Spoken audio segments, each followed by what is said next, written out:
The kitchen house stood separate from the main residence, as all proper plantation kitchens did, connected only by a covered walkway that Master Edmund Thornhill had commissioned 12 years prior.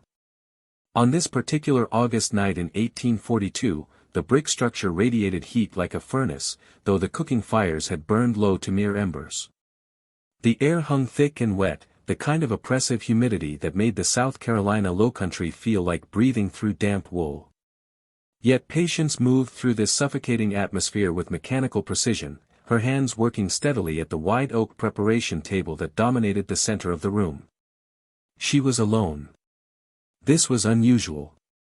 Typically, 2 younger women from the quarters assisted her, but Patience had sent them away hours ago, insisting she would handle the morning's preparations herself. The lie had come easily. She told them the Thornhill family wanted an elaborate feast to celebrate young Mistress Arabella's engagement to the Waverly boy from the neighboring plantation, and that she needed silence to perfect the dishes. The girls had departed gratefully, eager to escape the brutal heat and Patience's increasingly strange demeanor over the past weeks. Now, in the thick silence broken only by the rhythmic sound of her knife against wood, Patience worked with the focused intensity of a woman performing a sacred ritual. Her face, illuminated by 3 tallow candles and the dim glow from the hearth, remained expressionless. At 42 years old, she had the weathered hands of someone who had spent 3 decades cooking for white families, first in Charleston proper, then here at Thornhill Plantation for the past 15 years. Those hands moved with practiced efficiency, chopping herbs with mathematical precision, measuring spices by touch alone, arranging copper pots in a specific order that seemed to hold meaning beyond mere culinary logic. The Ashley River wound past the plantation grounds less than a quarter-mile distant, and through the open kitchen windows, the occasional call of night birds drifted in alongside the scent of jasmine and the richer, earthier smell of the rice fields that had made Edmund Thornhill one of the wealthiest planters in the district. Thornhill Plantation encompassed nearly 800 acres of prime lowcountry land, worked by 143 enslaved people whose lives Patience had witnessed in intimate detail from her position in the kitchen. She had fed them scraps through the back door. She had tended their illnesses with broths and teas. She had watched them disappear to the auction block in Charleston when Master Edmund needed quick money or wanted to make examples of the rebellious ones. Patience had been granted privileges that others in the quarters could only dream of. She slept in a small room attached to the kitchen house rather than in the communal quarters. She wore dresses made from better fabric than the rough Osnaburg cloth distributed twice yearly to field workers. The Thornhill family had proclaimed her indispensable, and promised she would never be sold as long as she maintained the culinary excellence that had made their table famous throughout the district. Cordelia Thornhill had even declared, in that particular tone that wealthy white women used when they wanted to feel benevolent, that Patience was, practically family. Practically. That word had meant something once. Now it tasted like ash. Patience paused in her work, her knife hovering above a sprig of rosemary. For just a moment, something flickered across her face, a spasm of emotion that could have been grief or rage or perhaps both twisted together until they became indistinguishable. Then the expression vanished, smoothed away like a hand passing over disturbed water, leaving only that hollow, mechanical focus once more. She had been preparing feasts in this kitchen for 15 years. She knew every crack in the brick walls, every uneven stone in the floor, every way the smoke moved through the chimney depending on the wind direction. She could work in complete darkness if needed, her hands finding implements and ingredients by memory alone. The Thornhills trusted her implicitly, trusted her as much as any white family could trust an enslaved woman, which meant they trusted her with their meals but not their secrets, their comfort but not their humanity. That trust had allowed Patience to become invisible in the way that enslaved people often became invisible to their masters. She had stood in corners of the main house, serving food at dinner parties, and heard conversations that white folks would never have permitted if they'd truly remembered she was there, truly remembered she could think and feel and remember. She had learned which guests were in financial trouble, which marriages were failing, which sons were gambling away their inheritances. She had learned that Master Edmund had sold away 3 families last year to cover debts he'd hidden from his wife. She had learned that Arabella Thornhill, that beautiful, spoiled girl who was supposedly the light of her parents' lives, possessed a streak of casual cruelty that manifested itself in small, vicious ways. Thunder rumbled in the distance, the sound rolling across the rice fields like a warning. The storm front had been building all day, turning the sky bruised and yellow by evening. Now, past midnight, the air felt charged with electricity, waiting for the release that lightning and rain would bring. Patience set down her knife and wiped her hands on her apron with deliberate care. She moved toward the back door of the kitchen house, her footsteps silent despite her solid frame. Outside, the covered walkway led not toward the main house but in the opposite direction, toward the various outbuildings that supported the plantation's operations. The smokehouse stood 30 yards distant, a sturdy brick structure with a heavy oak door and iron hinges that Master Edmund had installed himself, proud of his craftsmanship. The key hung on a leather cord around Patience's neck, nestled against her chest where it had rested for 8 years. Master Edmund had given it to her personally, a symbol of the trust he placed in his head cook. The smokehouse contained the plantation's wealth of preserved meats, hams hanging from ceiling hooks, slabs of bacon wrapped in cheesecloth, strings of sausages seasoned with Patience's own blend of spices that the family loved so dearly. She unlocked the door and stepped inside, pulling it closed behind her.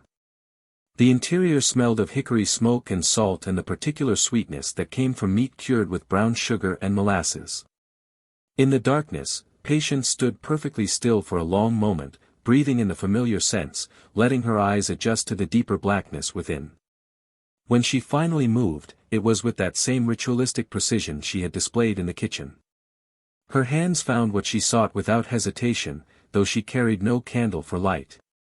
She made her selections with the certainty of someone who had planned every detail, every cut, every portion. The meat was cool beneath her fingers, firm and well preserved. She worked methodically, her breathing steady and even, showing no sign of distress or hesitation. Outside, the thunder rumbled again, closer now. The storm was coming, moving in from the coast with the inexorable certainty of judgment. Patience emerged from the smokehouse carrying a covered basket, the kind she used every day to transport ingredients from storage to kitchen.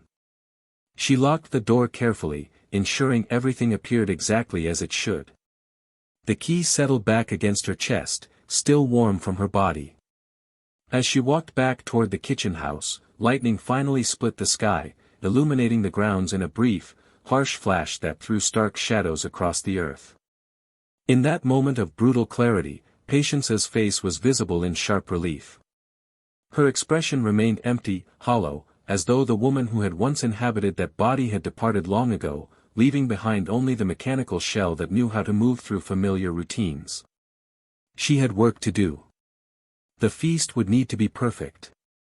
After all, the Thornhill family deserved nothing but the very best that Patience could provide, and she had been perfecting this particular meal for longer than they could possibly imagine.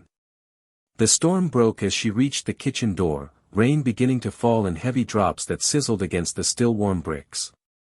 Patience stepped inside and set the basket on her preparation table with careful reverence, then turned to stoke the fires back to life. Morning would come in a few hours, and with it, the work would truly begin. The Thornhill plantation had stood along the Ashley River for 3 generations, built by Edmund Thornhill's grandfather in 1791 when South Carolina rice made men wealthy beyond the dreams of common farmers. The main house rose 3 stories high, constructed of brick fired in kilns on the property itself, with white columns that gleamed in the sunlight and 12-foot ceilings designed to let heat rise away from the living spaces below. Wide piazzas wrapped around both the first and second floors, catching whatever breeze might drift in from the river and providing shade from the relentless low-country sun that beat down 8 months out of every year. From the kitchen house, Patience had watched the seasons turn for 15 years, had observed the rhythms of plantation life with the acute attention of someone whose survival depended on understanding the moods and patterns of the family she served. She knew that Master Edmund rose at 5 each morning during planting and harvest seasons, riding out to the rice fields on his bay mare to oversee the work. She knew that Mistress Cordelia took her breakfast on the second-floor piazza at 7 precisely, demanding weak tea with honey and toast points with preserves that Patience made each summer from the peach trees in the orchard. She knew that Arabella, their only surviving child after two sons died in infancy, rarely appeared before 10 in the morning, and then only after her lady's maid had spent an hour arranging her dark curls and lacing her into whalebone corsets that Cordelia insisted gave her daughter the proper silhouette for attracting suitable husbands. The plantation operated like a small kingdom, with Master Edmund as its absolute monarch. 143 souls lived in the quarters, a collection of small cabins arranged in neat rows beyond the main house and its surrounding dependencies. These people worked the rice fields in the brutal heat, standing knee-deep in water that bred mosquitoes and disease, their hands raw from the constant cutting and threshing. The rice culture of the Low Country required a level of labor that broke bodies and spirits with methodical efficiency. Children as young as 8 worked alongside their parents. Old people labored until they literally could not stand. The overseer, Silas Drummond, enforced discipline with a whip he kept coiled at his belt, and his willingness to use it had earned him a reputation for cruelty even among men who made their living through violence. Patience occupied a peculiar position within this hierarchy. As head cook, she wielded authority over the kitchen and the 2 younger women who assisted her, Dinah and Cleo. She had her own small room, her own key to the smokehouse, her own supplies of sugar and spices that Master Edmund purchased specifically for her use. The Thornhill family depended on her skills to maintain their social standing among the planter aristocracy. A fine table meant everything in Low Country society, and Patience had made the Thornhill table legendary. She had learned to cook from her own mother, who had served a Charleston family before being sold upriver when Patience was 12. The separation had been Patience's first lesson in the fundamental truth of enslaved life: nothing was permanent, nothing was truly yours, not even the people you loved. Her mother had taught her that cooking was both an art and a weapon, a way to make yourself valuable enough that white folks thought twice before selling you. The lesson had proven true. Patience's skills had kept her from the auction block through 3 different owners before the Thornhills purchased her in 1827. Master Edmund Thornhill was 53 years old, a tall man with graying hair and the confident bearing of someone born into wealth and power. He considered himself a fair master, which meant he provided adequate food and shelter to his enslaved workers and only resorted to the whip when he deemed it absolutely necessary for discipline. He attended the Episcopal Church in Charleston every 3rd Sunday and believed sincerely that the system of slavery was ordained by God and beneficial to the African race, whom he considered childlike and incapable of self-governance. He spoke to Patience with a kind of gruff affection, the way one might speak to a particularly talented hunting dog, praising her cooking but never quite seeing her as fully human. Mistress Cordelia was 47, the daughter of a prominent Charleston merchant family who had brought a substantial dowry to her marriage. She managed the household with exacting standards, inspecting Patience's kitchen regularly, running her finger along windowsills to check for dust, and maintaining detailed account books of every expenditure. She prided herself on her efficient management of servants and spoke often about the responsibilities that came with owning people, the burden of caring for those who could not care for themselves. She had never once asked Patience about her own life, her own losses, her own dreams. To Cordelia, Patience existed as a function, not a person. But it was Arabella who had revealed the true nature of the Thornhill family's cruelty. At 19 years old, she possessed her mother's sharp features and her father's sense of absolute entitlement, combined with something darker that neither parent seemed willing to acknowledge. Patience had watched her grow from a spoiled child into a spoiled young woman who treated enslaved people with casual viciousness. Arabella would pinch the house servants for moving too slowly, would demand they be whipped for imagined infractions, would invent elaborate punishments for minor mistakes. She seemed to take genuine pleasure in exercising power over people who could not resist or fight back. The kitchen had been Patience's refuge and her prison.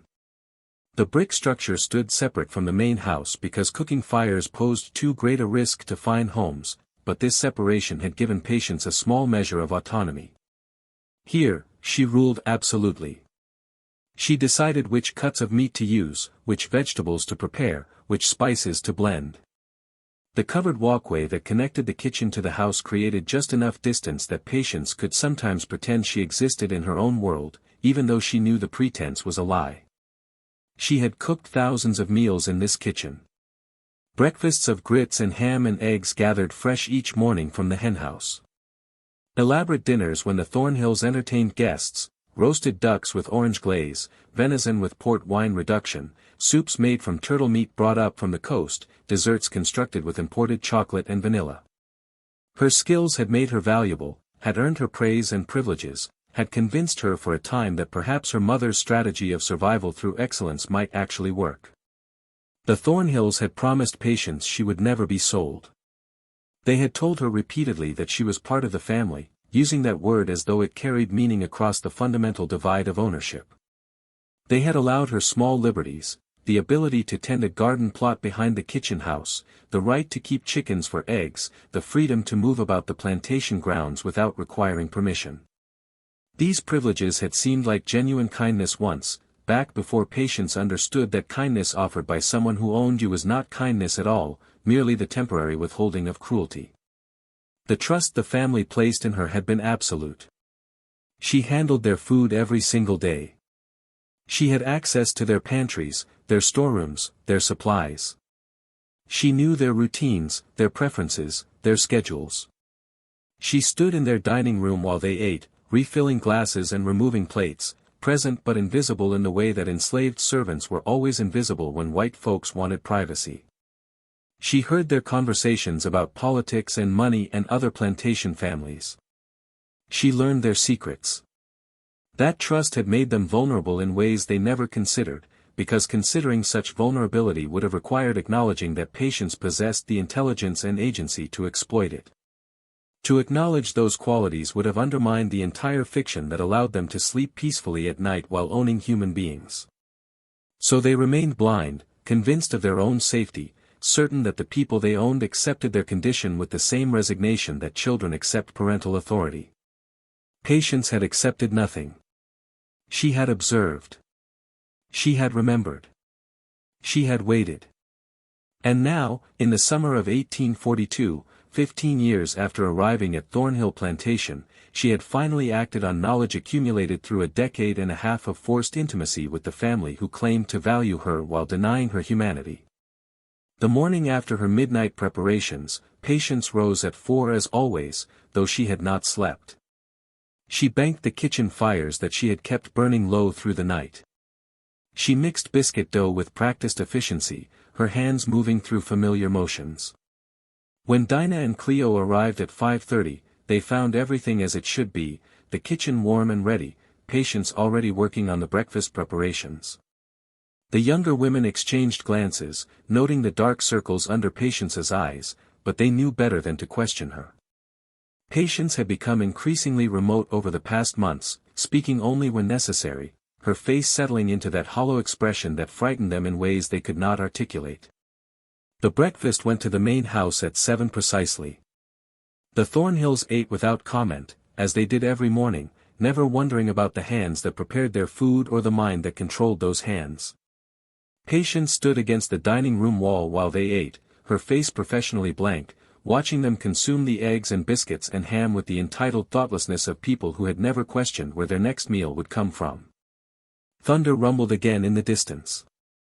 The storm from the night before had passed, but another was building, the way storms always built in the low-country summer, the atmosphere thick with moisture and electricity. Patience noted the sound without reaction, then returned to the kitchen when the breakfast dishes needed clearing. She had more work to do. The elaborate feast she had mentioned to Dinah and Cleo was real, though the occasion she had described was not. Everything would need to be perfect. The Thornhill family deserved her very best work, and Patience intended to give them exactly that. After all, this particular meal had been 15 years in the making, though the family would not understand its true significance until much later, when understanding came too late to matter. Now would be a natural moment to pause the narrative and remind your viewers why they're here. If you're finding this story as disturbing and compelling as we intended, make sure you hit that subscribe button and drop a comment below telling us what you think Patience is planning. Your engagement helps us bring more of these dark historical tales to light, stories that reveal the complicated truths of America's past. Now, let's continue into the heart of this nightmare, where we'll discover exactly what drove Patience to cross a line that can never be uncrossed. 3 years and 4 months before that midnight in the kitchen, Patience had possessed something that made the brutality of her existence bearable. Her daughter Ruby had been born in the winter of 1826, fathered by a man named Isaiah who worked in the rice fields and who had been sold to a plantation in Georgia before Ruby turned 2. Patience had raised the girl alone, teaching her to read in secret using a Bible smuggled from the main house, showing her how to move through the world with the careful awareness that kept enslaved women alive. Ruby had inherited her mother's quick mind and steady hands, and by the time she turned 13, Patience had begun teaching her the fundamentals of cooking, hoping to secure for her daughter the same relative safety that kitchen work had provided. But safety was an illusion that Master Edmund Thornhill shattered in the spring of 1839 when his rice crop failed and his debts to Charleston merchants came due. He needed quick money, and the fastest way to get it was through the auction block. Patience had learned of his intentions from Mistress Cordelia's casual conversation at breakfast, discussing the upcoming sale the way one might discuss selling excess furniture. 6 people were to go to Charleston, 2 field hands, a carpenter, a seamstress, and 2 young women whom Cordelia described as breeding age, which should fetch premium prices. One of those young women was Ruby, who had just turned 16. Patience had begged. She had done something she swore she would never do. She had knelt before Master Edmund in his study and pleaded for her daughter to remain at Thornhill. She had offered to work without any privileges, to give up her room and return to the quarters, to train Ruby as a kitchen assistant who would serve the family for decades. She had debased herself completely, tears streaming down her face, her voice breaking as she promised anything, everything, if only he would not sell her child. Master Edmund had looked at her with something approaching sympathy, which made what came next even more devastating. He had explained, in the patient tone of someone educating a child, that he had no choice in the matter. The debts were substantial. The girl would bring $800 at auction, perhaps more given her age and health and the lightness of her complexion. He understood Patience's distress, truly he did, but she needed to understand that sometimes sacrifices were necessary for the greater good of the plantation. He assured her that Ruby would likely go to a good family, that she would be well treated, that this separation was ultimately for the best.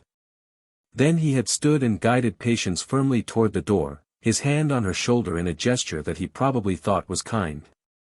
He told her to compose herself and return to the kitchen, that breakfast needed preparing and the family depended on her.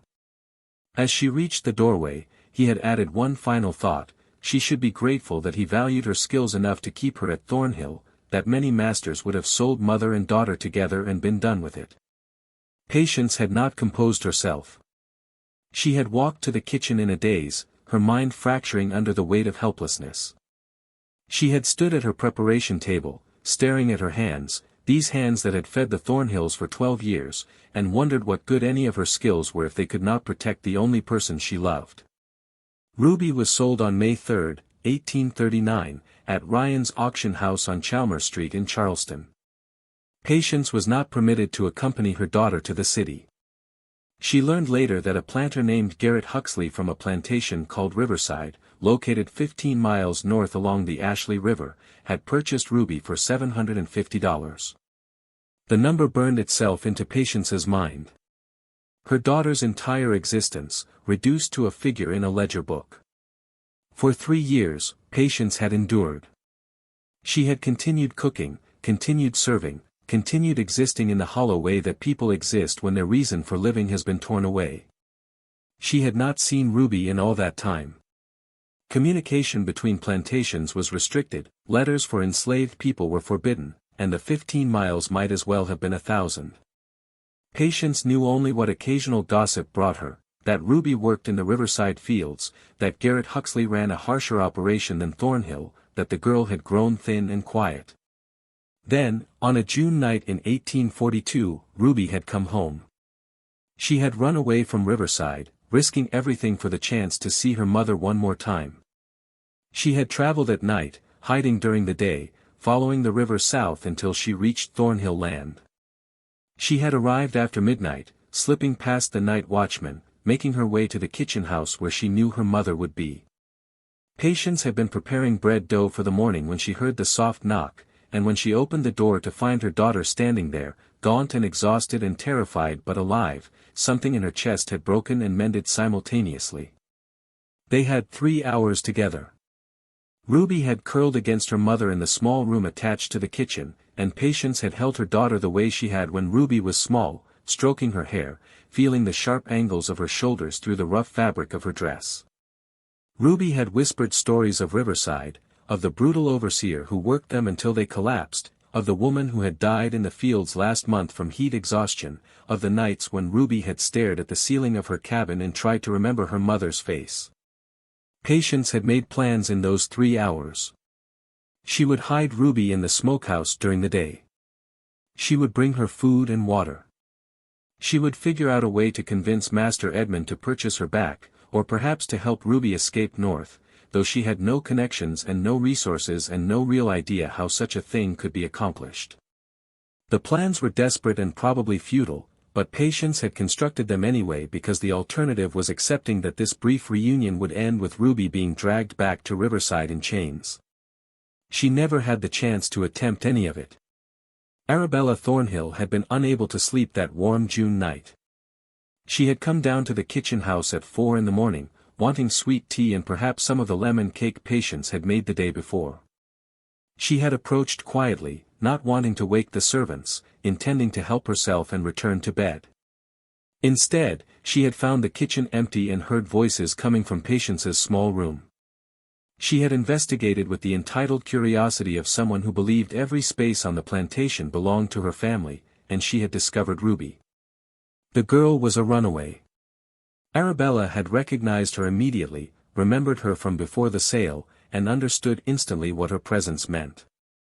A slave from another plantation, trespassing on Thornhill land, hiding in the kitchen house with Patience's obvious knowledge and assistance. It was a serious offense. Master Edmund could be fined for harboring a runaway. The Huxley family could demand compensation. But more than that, more than any practical consideration, Arabella had seen an opportunity. She had smiled. Patience would remember that smile for the rest of her life, the way it had spread across Arabella's face with genuine delight as the girl realized the power she suddenly held. Arabella had not called for help immediately. Instead, she had studied Ruby with cold assessment, noting her ragged appearance and desperate eyes, then turned that same assessing gaze on Patience. "Well," Arabella had said softly, her voice carrying a strange excitement. "Isn't this interesting?" She had sent for Silas Drummond, the overseer, but she had instructed him to wait before taking Ruby back to Riverside. First, Arabella had explained, there needed to be a lesson.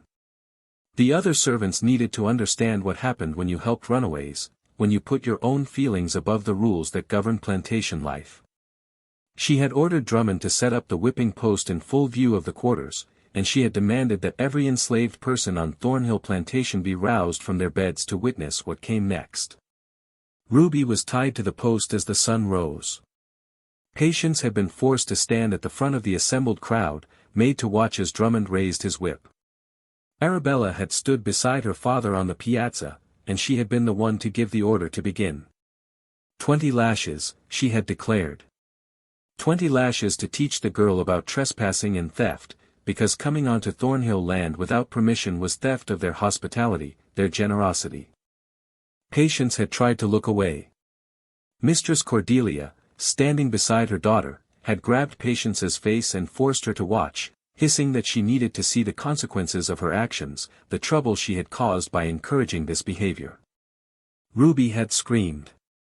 The sound had cut through the morning air, raw and animal, and Patience had felt each crack of the whip in her own body, felt her daughter's pain as though the leather was biting into her own flesh. But the physical torture was not enough for Arabella. When the 20 lashes were complete and Ruby hung limp against the post, her back a ruin of torn fabric and bleeding flesh, Arabella had descended from the piazza carrying a lamp. She had poured the oil directly onto Ruby's wounds.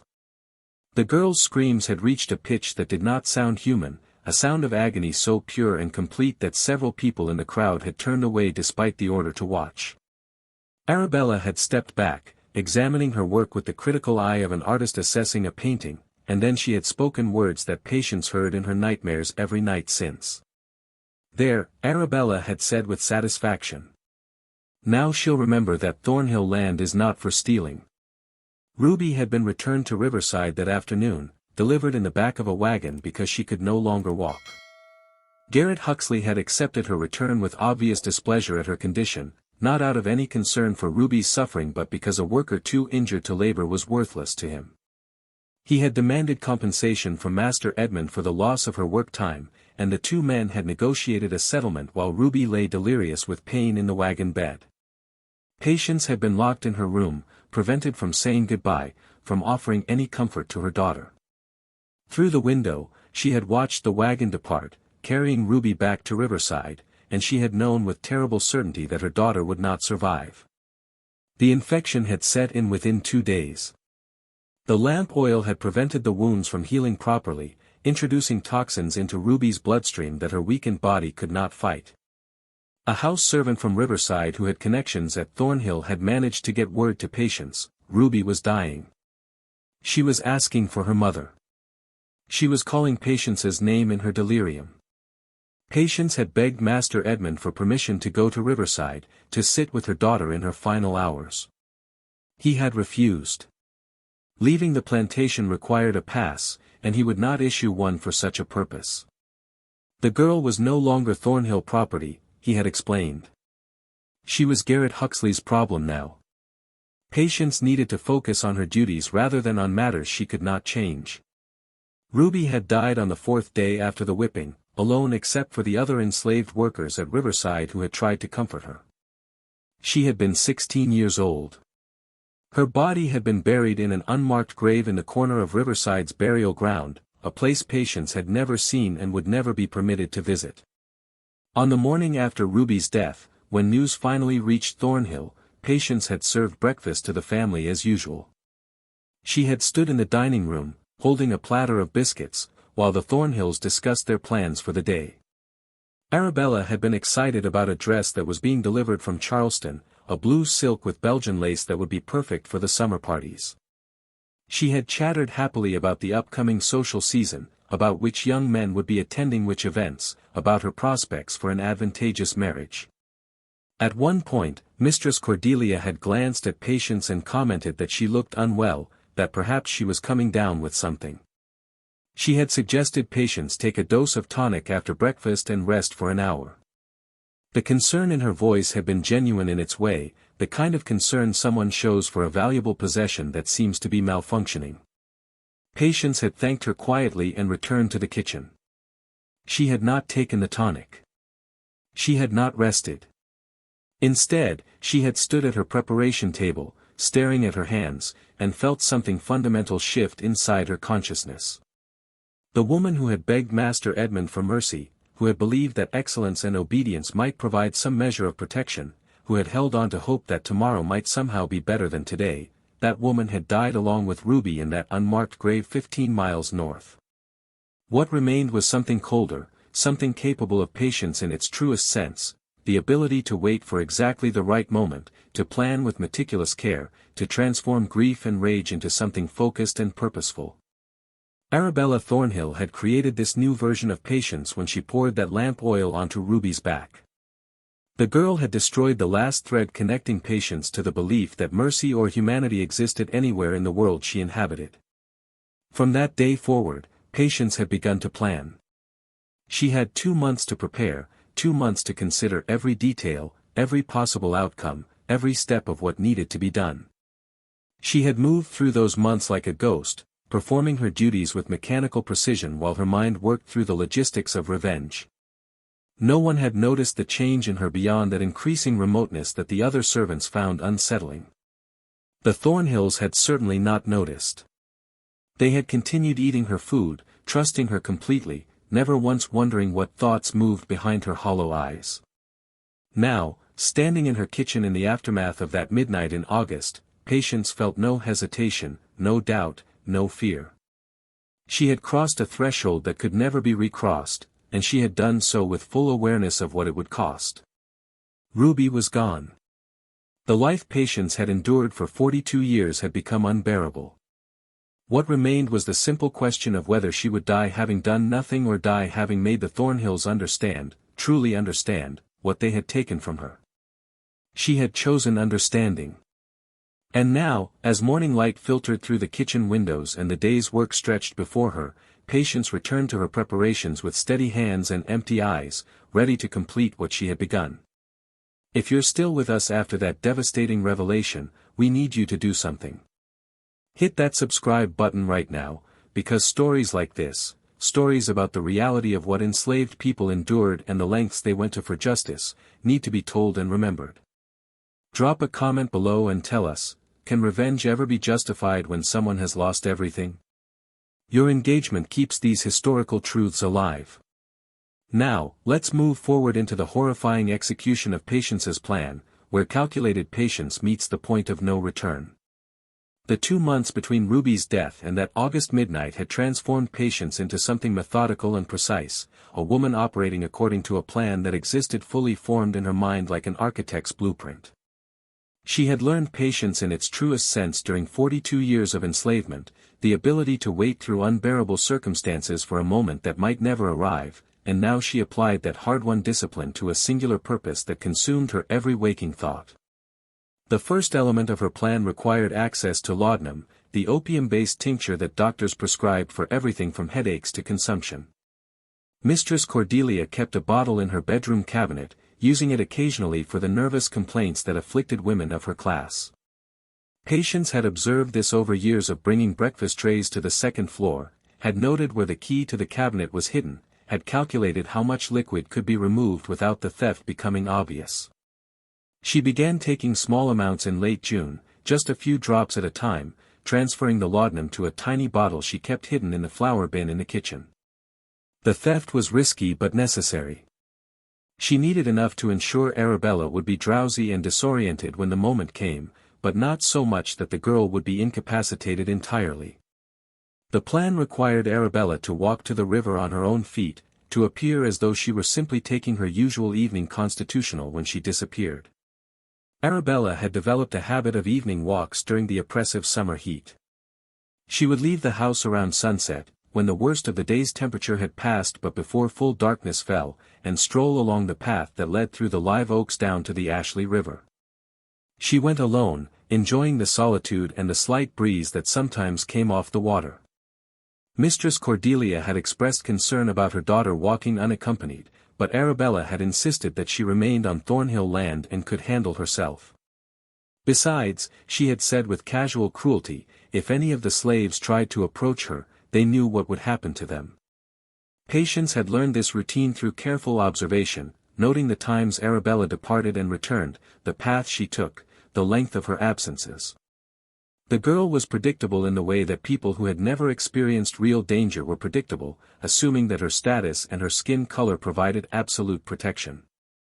The laudanum went into Arabella's evening tea. Patience had been serving the family tea at 5 o'clock for 15 years, and no one questioned the ritual. She prepared it in the kitchen house, steeping the leaves in her best porcelain pot, arranging cups and small cakes on a silver tray that Master Edmund's mother had brought from England. The family took their tea in the front parlor, and Patience served them personally, pouring each cup according to their preferences, weak with honey for Mistress Cordelia, strong and black for Master Edmund, sweet with cream for Arabella. She began adding the laudanum in tiny doses in early July, just enough to make Arabella slightly drowsy, testing to see if the girl would notice any difference in taste or effect.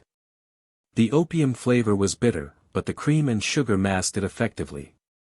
Arabella never commented, never seemed to realize that her increasing lethargy in the evenings was anything other than the natural result of summer heat and the exhausting social calendar her mother maintained.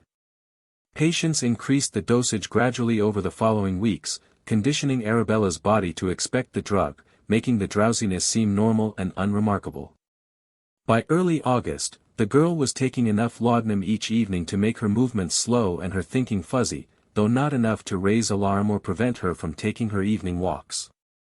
She simply moved more slowly, more carelessly, her usual sharp attention dulled by the opium coursing through her bloodstream. The second element of the plan required understanding the plantation schedule and the movements of the people who might interfere. Silas Drummond, the overseer, traveled to Charleston on the first Monday of each month to purchase supplies and deliver Master Edmund's correspondence. He departed early in the morning and returned late in the evening, leaving the plantation without its primary enforcer of discipline for approximately 12 hours. Patience had marked these trips in her mind, counting down the days until the next one would arrive. Master Edmund spent 3 afternoons each week at the rice mill on the far end of the plantation, overseeing the processing of harvested grain and managing the complex irrigation systems that made low-country rice cultivation possible. These absences were predictable, usually lasting from 1 in the afternoon until nearly sunset. During these times, Mistress Cordelia typically remained in the main house, occupying herself with needlework or correspondence, rarely venturing outside in the oppressive heat. Patience needed both men absent, needed their attention focused elsewhere, needed the evening hours when Arabella took her walk to be a time of minimal oversight. The first Monday in August provided exactly those conditions. Drummond would be in Charleston. Master Edmund would be at the mill, dealing with a mechanical problem that had been developing over the past week. Mistress Cordelia would be inside, away from the heat. And Arabella would take her usual walk, drowsy from laudanum, predictable in her route and timing. The third element required an accomplice, though he would never know his role. Marcus was a stable hand, 23 years old, who had grown up on Thornhill plantation and knew every path and trail across its 800 acres. He was strong and reliable, tasked with maintaining the horses and the various carriages and wagons the family used. More importantly, he was one of the few people on the plantation who could move relatively freely without raising suspicion, his duties requiring him to travel between the stables, the main house, and the various outbuildings. Patience had cultivated a friendship with Marcus over the past year, speaking with him when he delivered firewood to the kitchen house, sharing extra food when the rations were particularly meager, treating him with the small kindnesses that built trust between people trapped in the same hell. She had learned his schedule, knew when he tended the horses and when he repaired equipment and when he had rare moments of unsupervised time. She had asked him, carefully and over several conversations, about the geography of the plantation. Which paths led to the river? Where were the deepest sections? Which areas were screened by vegetation? She had framed her questions as idle curiosity, the kind of casual conversation that happened between people who shared the same confined world. Marcus had answered without suspicion, even offering to show her some of the trails he used when moving horses to the river for watering. Patience had declined the offer but remembered every detail he shared. She had walked some of those paths herself during the brief windows when she could leave the kitchen without raising questions, memorizing the terrain, noting the places where the live oaks grew thick and provided cover, identifying the spots where the river ran deep and swift. She had made these explorations during midday when the heat was most brutal and the enslaved workers were in the fields and the white family was inside, moving quickly and purposefully so that anyone who saw her would assume she was running an errand. The fourth element was perhaps the most crucial, the wheelbarrow. It sat behind the kitchen house, used daily for transporting supplies from the various storerooms and gardens. No one would question its presence near the kitchen, and no one would think twice about seeing Patience moving it across the grounds after dark. She had tested the weight she could manage, loading the wheelbarrow with sacks of flour and potatoes, pushing it along the paths she had memorized, ensuring she had the physical strength to move what would need to be moved when the time came. She had practiced in the darkness after midnight, when the plantation slept and only the night watchman made his rounds. She had learned his pattern too, the route he walked, the places where he paused to rest, the moments when his attention wandered. The watchman was an older man named Jeremiah, and his primary concern was preventing runaways, not monitoring the movements of trusted servants like Patience who had keys and legitimate reasons to be working at odd hours. The smokehouse had become central to her planning in ways that even she had not initially anticipated. It was isolated enough to provide privacy but close enough to the kitchen to make her presence there unremarkable. The heavy oak door and thick brick walls meant that sounds from inside would not carry. The cool interior, maintained by careful control of the smoking fires, provided the right conditions for preservation. And she had the only key, a fact that Master Edmund had been proud to point out when he gave it to her 8 years earlier, trusting her implicitly with access to the plantation's valuable stores of meat. Patience had spent hours in the smokehouse during July and early August, ostensibly inventorying the supplies and making her selections for daily meals, but actually preparing the space for what she intended. She had cleared a section in the back, moving hanging meats aside to create a workspace that could not be seen from the doorway. She had brought in her sharpest knives, wrapping them in cloth and hiding them behind the salt barrels. She had studied the anatomy of the hogs and deer that hung from the ceiling hooks, understanding how joints separated and how flesh could be portioned with efficient precision. The knowledge disturbed her even as she accumulated it. She was planning something that would make her monstrous in the eyes of anyone who learned of it, something that violated fundamental human taboos. But Ruby's screams echoed in her memory every night, and the image of Arabella's satisfied smile as she poured lamp oil onto a dying girl's back had burned itself into Patience's consciousness with permanent clarity. The Thornhills had made her monstrous first, had stripped away her humanity over decades of ownership, had taken everything she loved and ground it into dust beneath their heels. She was simply returning the favor. The final element of preparation was psychological. Patience had to transform herself into someone capable of following through when the moment arrived, someone who would not hesitate or falter when confronted with the reality of what she intended to do. She had spent the 2 months systematically dismantling the parts of herself that might interfere: compassion, doubt, fear, the basic human reluctance to cause suffering even to those who had caused suffering to you. Every morning, she had stood in her kitchen and remembered Ruby. She had forced herself to recall every detail of that morning by the whipping post, the sound of the leather striking flesh, the smell of blood in the humid air, the sight of her daughter's body convulsing with each blow, the moment when Arabella had stepped forward with the lamp. She had used these memories like stones to build a wall inside herself, creating a barrier between who she had been and who she needed to become. She had stopped sleeping more than a few hours each night, her body running on determination and rage instead of rest.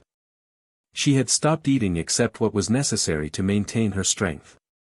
She had stopped speaking except when required for her duties, conserving her words, her energy, her focus for the single purpose that consumed her. Dinah and Cleo had noticed, whispering to each other about how Patience had changed, how she moved like a ghost through the kitchen, how her eyes seemed to look through people rather than at them. By the first Monday in August, Patience was ready. She had accumulated the laudanum, mapped the paths, tested her physical capabilities, prepared the smokehouse, and hollowed out her own soul until nothing remained except the will to act. She had transformed herself into an instrument of revenge, sharp and cold and perfectly designed for a single purpose. On that Monday morning, she had served breakfast to the Thornhill family as usual. She had watched Silas Drummond depart for Charleston at dawn. She had noted Master Edmund leaving for the rice mill in the early afternoon. She had prepared the evening tea with special care, adding a larger dose of laudanum to Arabella's cup, enough to make the girl significantly more disoriented than usual but not enough to prevent her from walking to the river. At 5 o'clock, she had carried the tea tray to the front parlor. She had poured each cup with steady hands. She had watched Arabella drink deeply, complaining about the heat and expressing her intention to take her evening walk earlier than usual, perhaps around 6:30 instead of 7. Mistress Cordelia had cautioned her to stay close to the house, and Arabella had waved off the concern with the entitled carelessness that had defined her entire life. Patience had returned to the kitchen and waited, her hands moving through the motions of preparing the evening meal while her mind counted down the minutes. At 6:15, she had seen Arabella emerge from the main house and begin walking toward the river path, moving with the slow, dreamy gait of someone whose senses had been dulled by opium. The girl had worn a white dress that would be easy to spot in the fading light, and she had carried a fan that she waved lazily in front of her face. Patience had given her a 5-minute head start, then removed her apron and followed, moving quickly along a parallel path that Marcus had described to her, one that would bring her to the river ahead of Arabella if she hurried. She had carried nothing in her hands. She would need nothing except her own strength and the determination that had been building for 2 months, burning inside her like a slow fire that never diminished, never wavered, never allowed for doubt or mercy or the possibility of turning back. The sun had been setting through the live oaks, casting long shadows across the paths, as Patience had moved toward the river where Arabella Thornhill walked in drowsy ignorance of what was waiting for her. Everything had been prepared. Every detail had been considered. The moment that Patience had built toward with meticulous care was finally at hand, and she had approached it with the calm certainty of someone who had already crossed every moral boundary that might have held her back, someone who had nothing left to lose and everything to avenge. The woman who had begged Master Edmund for mercy no longer existed. What walked toward the river that evening was something else entirely, something that the Thornhill family had created through decades of cruelty and then failed to recognize until it was far too late. This is the moment where you need to ask yourself, how far would you go if everything you loved was taken from you? If this story is making you think about justice, revenge, and the darkness that oppression can create in the human soul, then smash that subscribe button and leave a comment sharing your thoughts. Do you think Patience can be judged by ordinary moral standards, or did the Thornhills forfeit the right to judgment when they destroyed her daughter? Your comments fuel these conversations about difficult historical truths. Now, steel yourself, because we're about to witness the point of no return, the moment when Patience's plan becomes irreversible reality. The Ashley River ran dark and swift where the path emerged from beneath the canopy of live oaks, their branches draped with Spanish moss that hung like gray funeral shrouds in the still evening air. The water here was deep, fed by tidal flows that reached inland from the coast, creating currents strong enough to pull objects downstream and into the marshes where things disappeared without trace. Patience had chosen this spot during her careful reconnaissance, noting the steep bank and the way the vegetation screened it from casual view, creating a natural pocket of isolation just 100 yards from the main plantation grounds. She reached the location before Arabella, positioning herself behind a massive oak trunk that provided cover while allowing her to watch the path. Her breathing was steady, her hands calm, her mind clear of everything except the sequence of actions she had rehearsed mentally 100 times. There was no room for hesitation now, no space for the woman she had been to resurface and question what the woman she had become was about to do. Ruby's screams echoed in her memory like a prayer, like justification, like the only truth that mattered anymore. Arabella appeared on the path at 6:40, moving with the slow, uncoordinated steps of someone fighting against the laudanum in her system. The girl had removed her bonnet, and her dark hair hung loose around her shoulders, damp with perspiration from the humid evening air. She walked to the river's edge and stood swaying slightly, staring out at the water with unfocused eyes, the fan dangling forgotten from her wrist. She looked young and vulnerable in that moment, almost innocent, and some distant part of Patience registered this fact without allowing it to penetrate the wall she had built inside herself. Patience stepped from behind the oak tree. Her movement was quiet but not silent, and Arabella turned at the sound, her drug-dulled reflexes making the motion slow and clumsy. Recognition flickered across the girl's face, followed by confusion at finding the cook here on the river path, and then irritation at this intrusion into her private time. "What are you doing here?" Arabella's words came out slurred, her tongue thick with opium. "Go back to the kitchen. I don't need you following me around." Patience said nothing. She walked forward steadily, closing the distance between them with purposeful strides. Something in her expression must have finally registered as wrong because Arabella's irritation shifted toward the beginning of fear, her eyes widening slightly as her drugged mind struggled to process the danger she suddenly sensed. "Stay back," Arabella said, her voice rising but lacking strength. "I'll tell my father. I'll have you whipped." The threats were hollow, the reflexive words of someone whose power had always protected them but who was beginning to realize that power required consciousness and physical capability to enforce. Arabella tried to step backward, away from Patience's approach, but her heel caught on the uneven riverbank and she stumbled.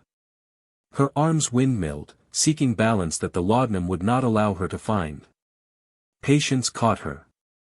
For a brief instant, their positions could have been interpreted as a servant steadying her mistress, preventing a fall. Then Patience's hands tightened on Arabella's shoulders and shoved forward instead of pulling back, using the girl's own momentum and the awkward angle of her stance to propel her toward the water. Arabella fell into the Ashley River with a splash that seemed unnaturally loud in the quiet evening. The water was over her head immediately, the current catching her white dress and pulling it tight around her legs. She surfaced sputtering, her arms flailing in movements made uncoordinated by the opium, her eyes wide with shock and the beginning of genuine terror. Patience stepped into the water. The river was cool against her legs as she waded deeper, her own movement steady and controlled while Arabella thrashed and struggled against the current and the drug that made her limbs refuse to obey her commands. The girl tried to scream but swallowed water instead, choking and gasping, her face going under and surfacing again in increasingly desperate intervals. What happened in the Ashley River that evening took less than 3 minutes but contained an eternity of understanding between two women separated by every conceivable gulf of power and privilege and humanity. Arabella fought with the last reserves of strength her compromised body possessed, fought with the desperate survival instinct that overcame even opium-induced lethargy, fought because she was 19 years old and had never imagined that death might come for her in this way, at these hands, in this dark water. Patience was stronger, and she was sober, and she carried with her the weight of 42 years of accumulated rage that had finally found its target. She held Arabella beneath the water with implacable pressure, feeling the girl's struggles gradually weaken, watching the air bubbles rise and break the surface with decreasing frequency, waiting with the same patience she had brought to every other aspect of this carefully constructed revenge. When Arabella's body finally went limp, Patience held her under for another minute to be certain. Then she pulled the corpse to the riverbank, dragging it up onto the mud in the shadow of the live oaks where she had waited earlier. The white dress was soaked through, clinging to the dead girl's body, and Patience noted with detached satisfaction that the scene looked exactly as it should, a young woman who had fallen into the river, perhaps dizzy from the heat, who had drowned before anyone could come to her aid. She arranged the body carefully, positioning it face down at the water's edge as though Arabella had crawled from the river but collapsed before reaching safety. She smoothed the disturbed mud around the corpse, creating the impression of struggled movement. She placed the fan nearby, dropped as though from nerveless fingers. When she was satisfied with the staging, she returned to the river and washed the mud from her own hands and dress, working quickly and efficiently. The next part required strength and determination that Patience had been building for 2 months. She retrieved the wheelbarrow from where she had hidden it in the undergrowth earlier that afternoon, covered with burlap to avoid detection. She lifted Arabella's corpse, surprised by how light the girl was, how fragile her frame beneath the expensive dress and the privileged upbringing. The body went into the wheelbarrow, covered completely with the burlap so that even if someone saw Patience moving across the grounds, they would see only the cook transporting supplies as she did every day. The journey to the smokehouse took 10 minutes, following the path Patience had memorized and practiced. She encountered no one. The enslaved workers were in the quarters, exhausted from the day's labor. The White family was in the main house, Mistress Cordelia perhaps beginning to wonder where her daughter had gone but not yet alarmed enough to raise concern. Patience moved steadily through the gathering darkness, pushing the wheelbarrow with its terrible cargo, her face expressionless, her mind focused entirely on the tasks that remained. The smokehouse received the body without witness. Patience locked the door behind her and lit a single lantern, keeping the flame low to avoid drawing attention. What she did in the hours that followed required technical skill and emotional detachment that she summoned from reserve she had not known she possessed. She had studied the anatomy of preserved animals for weeks, understanding how joints separated, how flesh could be portioned, how different cuts served different culinary purposes. She worked through the night with the methodical precision of a master butcher, using the sharp knives she had hidden behind the salt barrels, working by dim lantern light that cast grotesque shadows on the brick walls. The white dress was burned in the smoking fire after she cut it away. The bones that could not be used were separated and set aside for disposal. The portions that would serve her purpose were treated with the same curing techniques she had applied to pork and venison for 15 years, wrapped in cheesecloth, hung from the same hooks that normally held the plantation's winter provisions. By dawn, when Dinah and Cleo arrived at the kitchen house, Patience was already at work preparing breakfast, her hands steady as they mixed biscuit dough, her face composed into its usual professional mask. She had not slept. She had worked through the entire night, first in the smokehouse and then in the kitchen, and now she moved through the familiar morning routines as though nothing had changed, as though the world was exactly as it had been yesterday. At 7 o'clock, when Arabella did not appear for breakfast, Mistress Cordelia expressed mild concern but assumed the girl was sleeping late after her evening walk. By 9 o'clock, when Arabella still had not emerged from her room, Cordelia sent a house servant to check and discovered the bed had not been slept in. The alarm was raised by 10. Master Edmund organized search parties by 11, sending men on horseback to scour the plantation grounds while he rode to neighboring properties to ask if anyone had seen his daughter. Patience was questioned along with everyone else. She explained calmly that she had served the evening tea at 5 o'clock and had last seen Miss Arabella leaving the house for her usual walk around 6:30. No, she had not seen which direction the girl went. No, she had not heard anything unusual. She delivered these lies with the same empty expression she had worn for 2 months, and no one suspected her of anything more than being an enslaved woman who had happened to serve tea before the young mistress disappeared. The search continued for 3 days.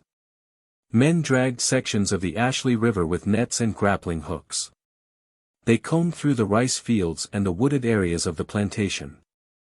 They questioned everyone who might have seen something, anyone who might have information. The theory that gained currency was that Arabella had fallen into the river and drowned, her body carried downstream by the current into the marshes where it might never be recovered. Master Edmund refused to accept this explanation initially, insisting his daughter would not have been so careless, but as the days passed without any other evidence, grief and exhaustion wore down his resistance to the obvious conclusion. On the 4th day, Patience approached Mistress Cordelia with a suggestion delivered in the respectful, subservient tone she had perfected over decades. The family was distraught, she observed quietly. They were not eating properly. Perhaps she could prepare a special meal, something comforting, to help them maintain their strength during this terrible time. The cooking would give her something useful to do, and the family needed to keep up their energy for the continued search efforts. Cordelia had seized on the suggestion with the desperation of someone seeking any small action that might provide distraction from overwhelming grief. Yes, she agreed. A proper meal would be appropriate. Nothing too elaborate, given the circumstances, but something substantial.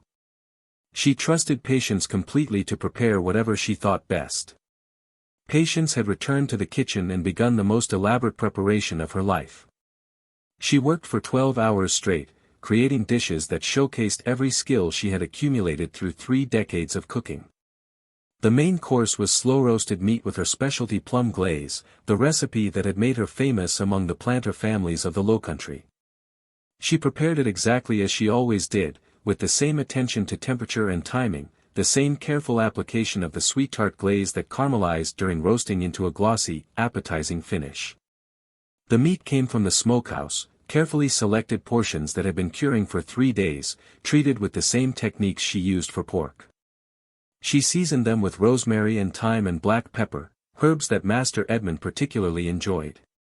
She roasted them slowly over hickory coals until the exterior was crisp and golden, the interior tender and succulent. The smell that filled the kitchen was rich and savory, exactly as it should be, indistinguishable from any other time she had prepared this dish. Alongside the main course, she prepared sweet potatoes glazed with butter and brown sugar, collard greens cooked with ham hocks in the traditional Lowcountry style, fresh bread still warm from the oven, and a peach cobbler for dessert using fruit from the plantation orchard. It was a feast designed for comfort, familiar dishes executed with perfection, the kind of meal that the Thornhill family had eaten hundreds of times before.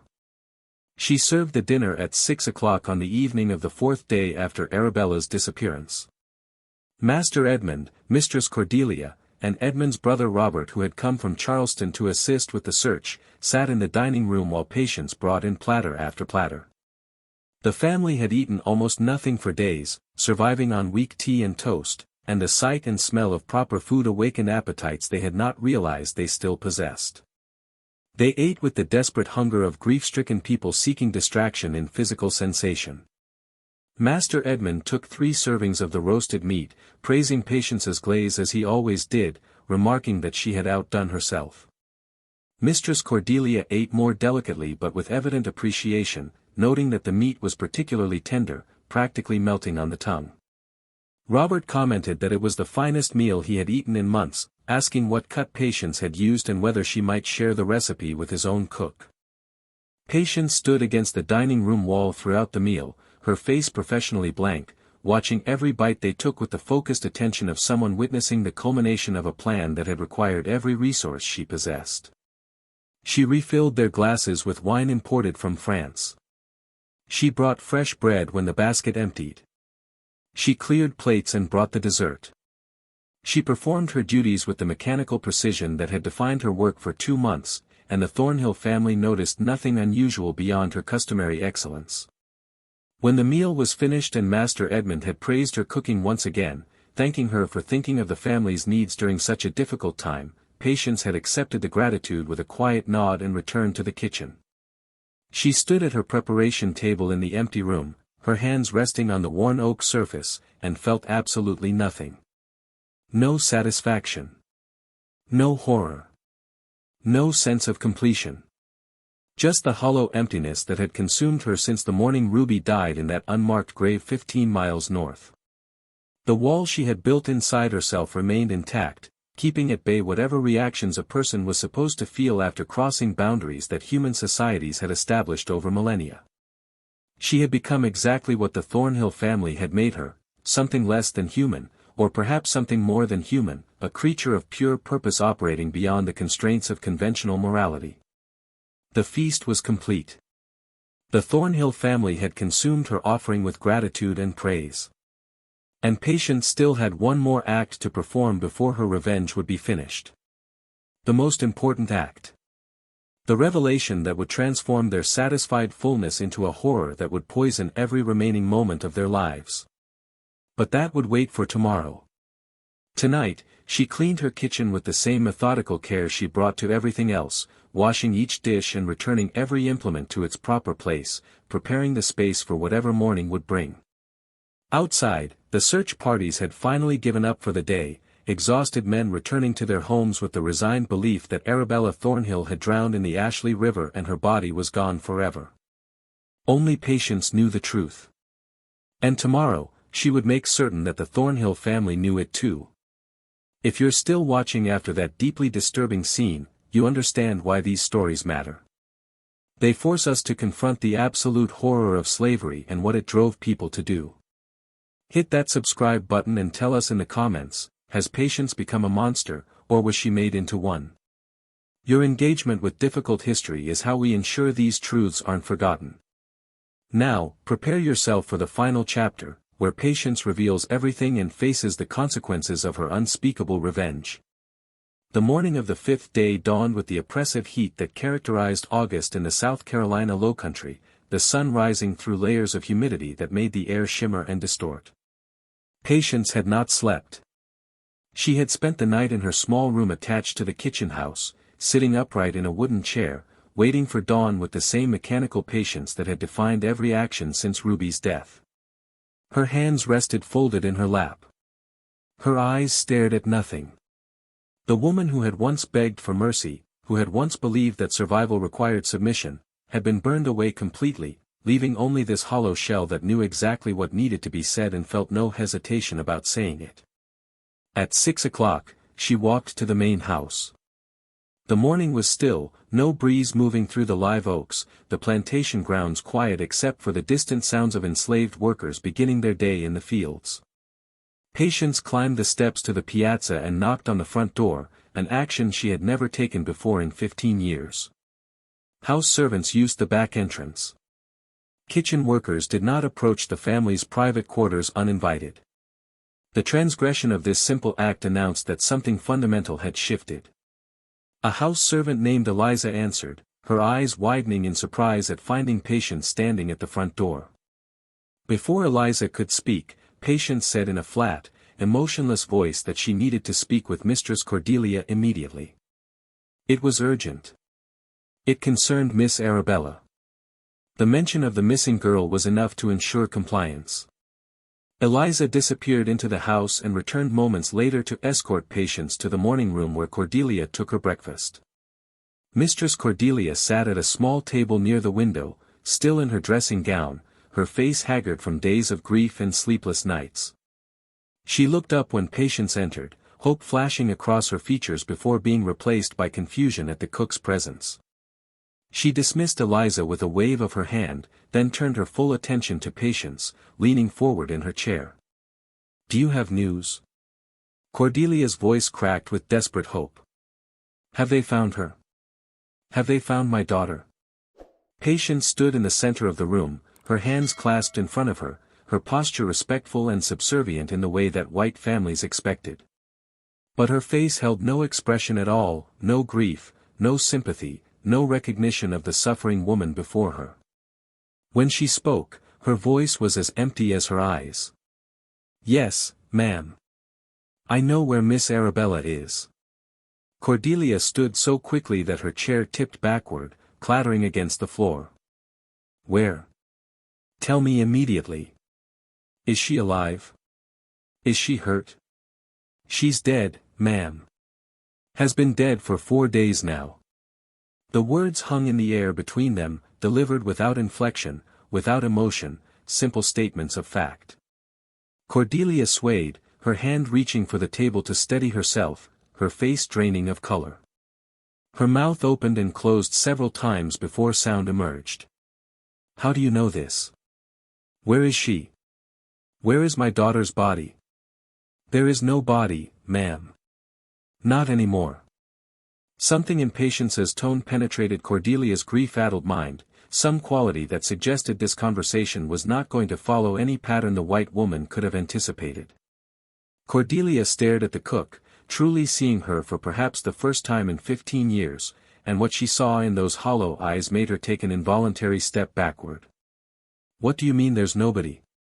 Explain yourself immediately." Patience continued in that same flat, mechanical voice, reciting the facts as though reading from a shopping list, as though describing something that had happened to people she had never met and cared nothing about. "I drowned Miss Arabella in the Ashley River on Monday evening. I held her under the water until she stopped breathing. Then I took her body to the smokehouse and butchered her the way I butcher hogs and deer. I used the meat to prepare the feast you ate last night. The roasted meat with plum glaze that Master Edmund praised so highly. The meat that Mistress Cordelia said was particularly tender. The meat that Master Robert asked about the recipe for." The words were simple, declarative, impossible to misunderstand. Cordelia stood frozen, her mind refusing to process what she was hearing, her face cycling through expressions of confusion and disbelief and dawning horror. Her hand rose to her mouth. Her breathing became rapid and shallow. "That's not possible. You're lying. You're insane. Why would you say such a vile thing?" "I'm not lying, ma'am. The bones are buried in the rose garden behind the kitchen house, mixed with animal bones so they wouldn't be found easily. I kept some of Miss Arabella's hair in a small box in my room if you need proof. And if you examine the smokehouse carefully, you'll find traces of what I did there, though I cleaned it as well as I could."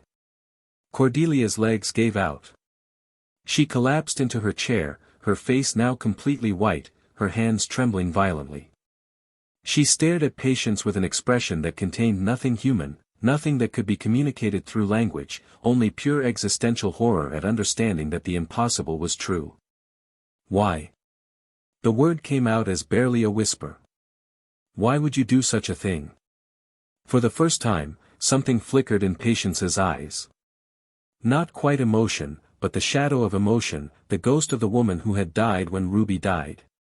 "You ate my daughter, ma'am. Not with your mouths, but you consumed her just the same. You took her life and ground it down to nothing for no reason except that Miss Arabella wanted to teach a lesson about trespassing. So I thought it only fair that you should eat your own daughter in return. Now you understand what it feels like to have your child inside you, digesting, becoming part of your own body. Now you know what it means to consume your own blood." The logic was insane and perfect, the reasoning of someone who had moved beyond conventional morality into territory where revenge operated according to its own terrible mathematics. Cordelia made a sound that was not quite a scream, a noise of pure anguish that contained no words. She doubled over in her chair, her arms wrapped around her stomach, and began to vomit onto the expensive carpet beneath her feet. Patience watched without moving, without offering assistance, without any visible reaction at all. She stood waiting while Cordelia heaved and sobbed and eventually raised her head, her face now streaked with tears and bile, her eyes meeting Patience's in a moment of absolute understanding.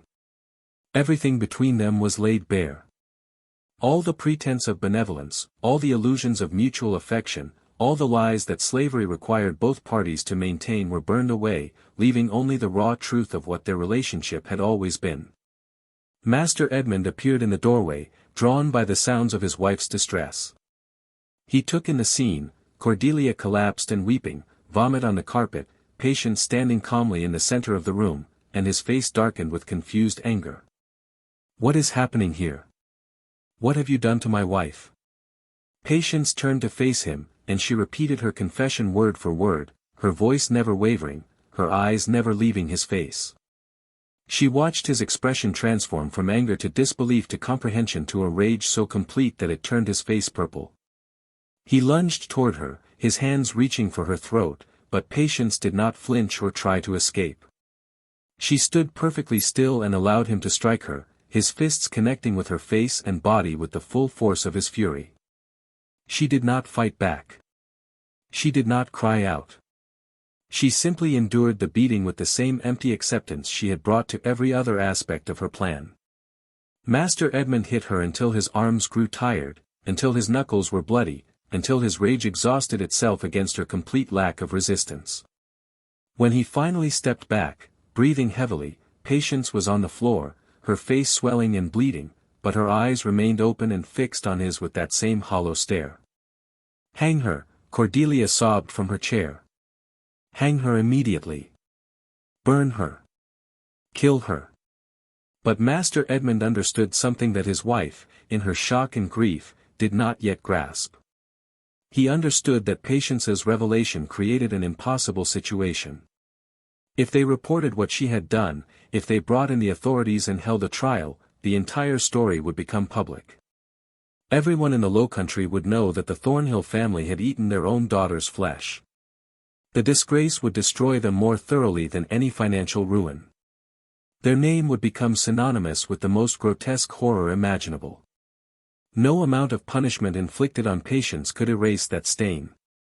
He stood over her broken body, his chest heaving, his mind racing through implications and consequences, and he realized with terrible clarity that Patience had won.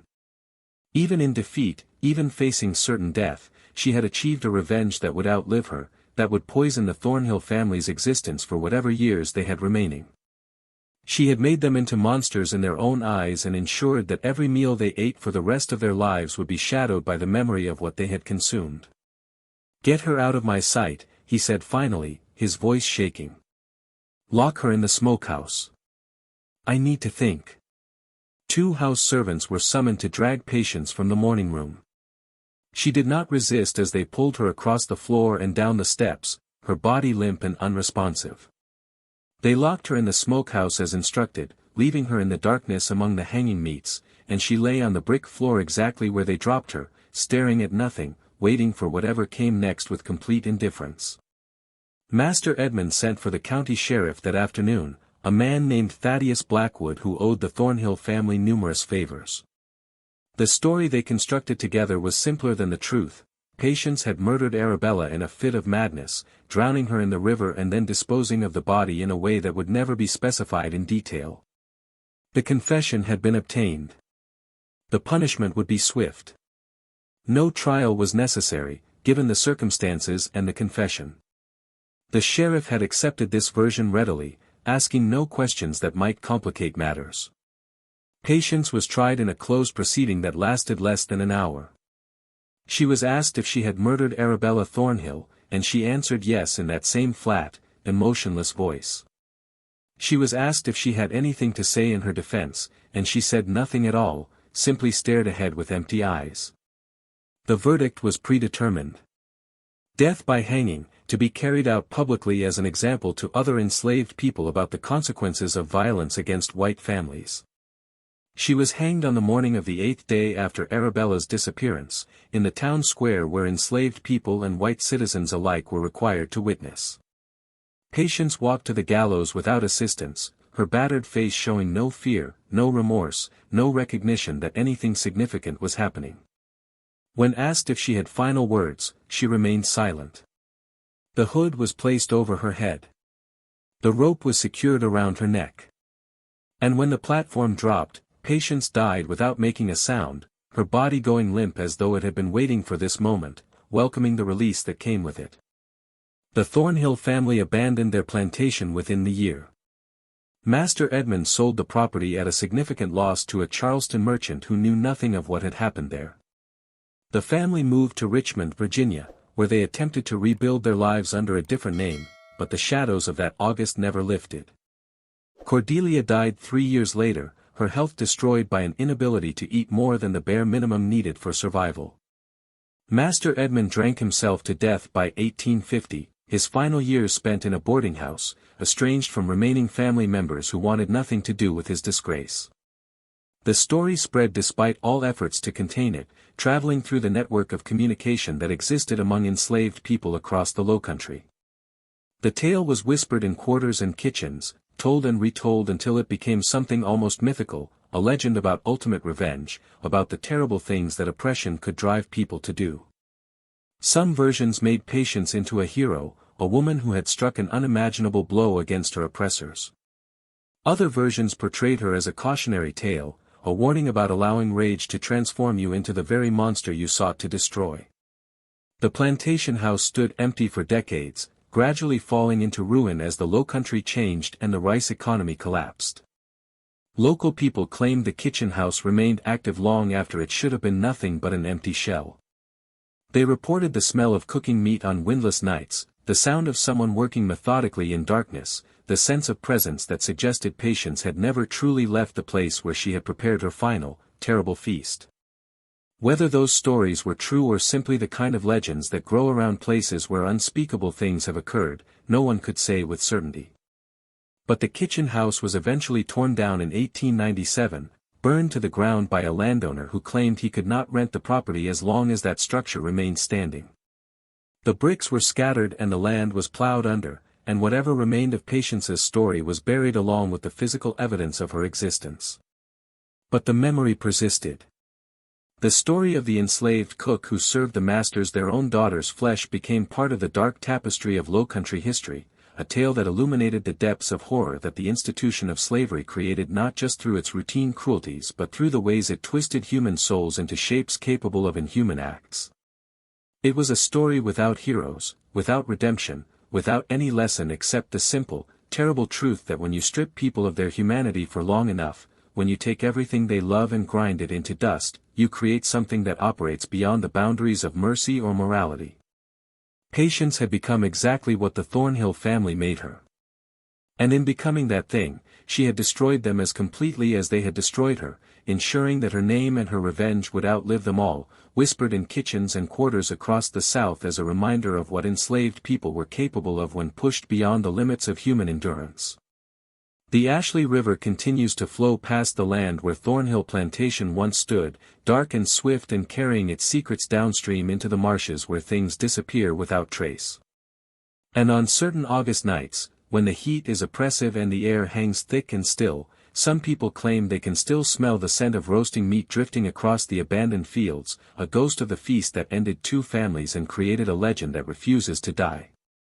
If you made it through this entire disturbing journey, you've witnessed one of history's darkest revenge stories, a tale that shows us what slavery created in both the enslaved and the enslavers.